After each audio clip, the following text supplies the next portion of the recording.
sai lầm của Hezbollah trong cuộc đối đầu với Israel. Quá tin tưởng hỗ trợ từ Iran và đánh giá thấp ý chí quân sự của Israel được cho là hai sai lầm chính đẩy Hezbollah vào thế yếu trong cuộc đối đầu với Tel Aviv. Vài tuần sau khi Hamas tấn công miền nam Israel hồi tháng 10 năm ngoái, thủ lĩnh Hezbollah Hassan Nasrallah đã có bài phát biểu hùng hồn để giải thích lý do nhóm này tham gia cuộc đối đầu với Tel Aviv. Israel đang run rẩy vì sợ hãi và yếu hơn cả mạng nhện, ông nói. Không giống những lần xung đột trước, cuộc chiến lần này mang tính lịch sử và quyết định, nên tất cả các phong trào vũ trang do Iran hậu thuẫn, từ Lebanon đến Syria, Iraq hay Yemen, đều có nghĩa vụ tham gia. Một số người ở Lebanon nói rằng chúng tôi đang mạo hiểm, nhưng rủi ro này là một phần của tính toán có lợi và đúng đắn, Nasrallah nhấn mạnh. Nhưng những diễn biến trong 2 tuần qua cho thấy tính toán đó của Hezbollah đã sai lầm, khi nhóm mất hàng loạt chỉ huy cấp cao, đồng thời hàng nghìn thành viên bị vô hiệu hóa sau loạt vụ nổ thiết bị liên lạc được cho là do Israel đứng sau. Đòn giáng nặng nề nhất có lẽ là việc thủ lĩnh Nasrallah bị hạ sát trong cuộc tập kích của Israel vào thủ đô Beirut của Lebanon tối ngày 27 tháng 9. Tiếp theo đó, sáng ngày 1 tháng 10, lực lượng phòng vệ Israel, IDF, tuyên bố bắt đầu chiến dịch tấn công trên bộ nhắm vào cơ sở của Hezbollah ở miền nam Lebanon. Dù Israel tuyên bố đây chỉ là chiến dịch tấn công hạn chế, Buku Odley, chuyên gia thuộc Viện Nghiên cứu Quốc phòng và An ninh Hoàng gia Anh, RUSI, nhận định các đơn vị Hezbollah sẽ phải rút lui về phía bắc sông Litani trước sự áp đảo về sức mạnh quân sự của Israel. Hezbollah không còn lựa chọn nào khác nếu muốn tiếp tục tồn tại trong cuộc xung đột, Odley nói. Nếu không, họ sẽ suy yếu, bị đánh tơi tả và bầm dập. Các chỉ huy cấp cao thiệt mạng và năng lực tấn công của họ sẽ bị xói mòn đáng kể. Theo giới quan sát, thiệt hại mà Hezbollah phải hứng chịu cùng những diễn biến gần đây cũng là bằng chứng cho thấy khả năng xâm nhập đáng kinh ngạc của Israel vào bộ máy của nhóm vũ trang. Tình báo Israel có thể ngân hàng mục tiêu nhiều đến mức trong 3 ngày của chiến dịch không kích gần đây, chiến đấu cơ nước này đã tập kích hàng nghìn vị trí được coi là nơi ẩn náu của thành viên Hezbollah, theo các tuyên bố công khai từ IDF. Tình cảnh của Hezbollah hiện nay được coi là hậu quả từ sai lầm chiến lược của thủ lĩnh Nasrallah, đánh giá quá thấp Israel. Sự tự tin của Hezbollah dường như xuất phát từ kho tên lửa và rocket khổng lồ mà họ sở hữu, trong đó có cả tên lửa đạn đạo dẫn đường chính xác. Nhóm coi những vũ khí tầm xa này như công cụ kiềm chế mọi động thái leo thang từ Israel, nhưng đến nay, vũ khí của họ vẫn chưa gây ra bất kỳ thiệt hại đáng kể nào cho Tel Aviv. Quân đội Israel từ hôm 16 tháng 9 tiến hành chiến dịch không kích nhằm chấm dứt các cuộc pháo kích của Hezbollah qua biên giới. Theo Bộ Y tế Lebanon, hơn 1.000 người đã thiệt mạng tại nước này kể từ đó, trong khi không một người Israel nào tử vong do các cuộc tập kích mà Hezbollah tiến hành từ ngày 19 tháng 9. Hezbollah tin rằng trò chơi răn đe với Israel về cơ bản là ngang ngửa. Michael Young, chuyên gia cấp cao tại Trung tâm Carnegie Trung Đông, trụ sở ở Beirut, Lebanon, nhận xét, Israel đã chứng minh thực tế không phải vậy. Chúng ta đã thấy một điều rất quan trọng từ các cuộc đụng độ hiện nay, dù Hezbollah hành động như một đội quân, họ không phải là đối thủ của Israel về hỏa lực, sức mạnh trên không, tình báo và cả công nghệ.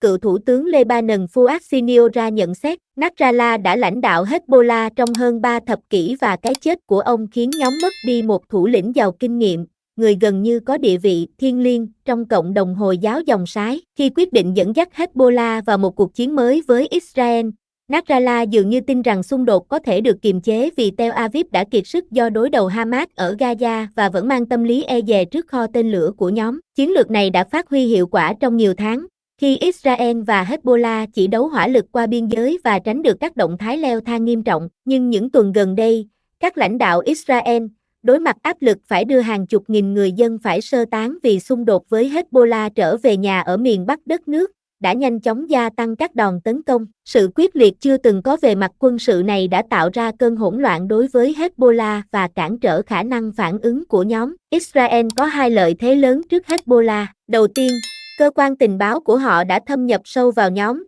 cho phép họ theo dõi và tiêu diệt nhiều chỉ huy cấp trung và cấp cao, khiến năng lực điều hành của Hezbollah bị ảnh hưởng nghiêm trọng. Họ đã chui rất sâu vào Hezbollah đến mức dường như biết mọi thứ, các lãnh đạo ẩn náu ở đâu, họp tại vị trí nào và thời gian cụ thể, Giang nói. Ngay cả sau khi các vụ ám sát của Israel cho thấy rõ họ đang theo dõi sát sao bộ máy lãnh đạo Hezbollah, nhóm vẫn chậm trễ trong việc điều chỉnh biện pháp an ninh, bảo mật. Israel tuần trước hạ sát Ibrahim Aqil, người đứng đầu lực lượng biệt kích tinh nhuệ của Hezbollah, trong lúc ông gặp các chỉ huy quân sự khác. Nasrallah dường như bị nhắm mục tiêu bên trong trụ sở Hezbollah khi tham gia một cuộc họp. Lợi thế thứ hai Israel có được là hành động của Nasrallah cho thấy ông không muốn đáp trả các cuộc tấn công từ Tel Aviv theo cách có thể khiến xung đột leo thang vượt ngoài tầm kiểm soát. Sau khi Israel hồi tháng 7 hạ sát Phu Suker, chỉ huy cánh quân sự của Hezbollah đồng thời là cố vấn thân cận cho thủ lĩnh Nasrallah, nhóm đã không có bất kỳ phản ứng đáng kể nào. Bất chấp những động thái gây nắng gân của Israel,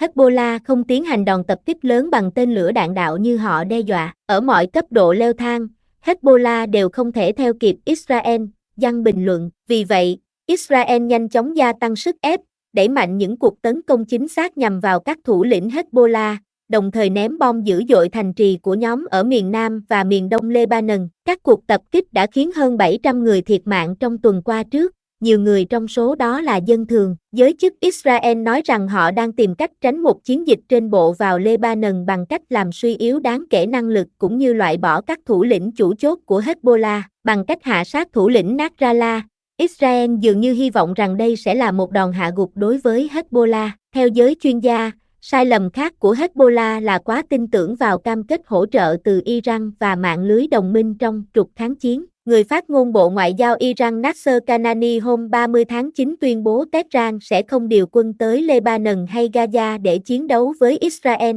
dù các đồng minh của họ đang chịu sức ép ngày càng tăng từ Tel Aviv. Bình luận viên Yaroslav Trofimo từ Wall Street Journal đánh giá tuyên bố này như một gáo nước lạnh dội vào Hezbollah, lực lượng từng cam kết sẵn sàng ngày đổ máu vì Iran và các đồng minh trong ngày trục kháng chiến. Hezbollah được xây dựng để bảo vệ Iran, nhưng giờ đây Iran phải đối mặt với khả năng có thể phải ra tay để bảo vệ Hezbollah. Michael Horowitz, lãnh đạo bộ phận tình báo tại công ty tư vấn quản trị rủi ro Lebed International, cho hay việc Hezbollah bị suy yếu tạo ra thách thức đặc biệt đối với Iran, vốn dựa vào tên lửa của nhóm tại Lebanon như một biện pháp răn đe, ngăn chặn mọi cuộc tấn công tiềm tàng từ Israel nhằm vào chương trình hạt nhân nước này. Tuy nhiên, rủi ro nếu Iran đối đầu trực tiếp với Israel lớn hơn rất nhiều. Vali Nath, giáo sư tại trường nghiên cứu quốc tế cao cấp thuộc Đại học Johns Hopkins, cựu cố vấn cấp cao Bộ Ngoại giao Mỹ, nhận định với việc tân Tổng thống Iran Masoud Pezeshkian đang cố gắng thuyết phục phương Tây quay lại bàn đàm phán hạt nhân và giảm bớt lệnh trừng phạt lên nước này, Tehran nhiều khả năng sẽ không tham chiến vì Hezbollah. Hezbollah rõ ràng đã đánh mất là hào quang bất khả chiến bại vốn làm nên ảnh hưởng của họ tại Lebanon. Đất nước này không có tổng thống kể từ tháng 10 năm 2022 vì Hezbollah và các đồng minh ngăn quốc hội tổ chức bỏ phiếu bầu lãnh đạo mới. Vị thế của Hezbollah trong cộng đồng người Hồi giáo dòng Sái tại Lebanon cũng đối mặt rủi ro,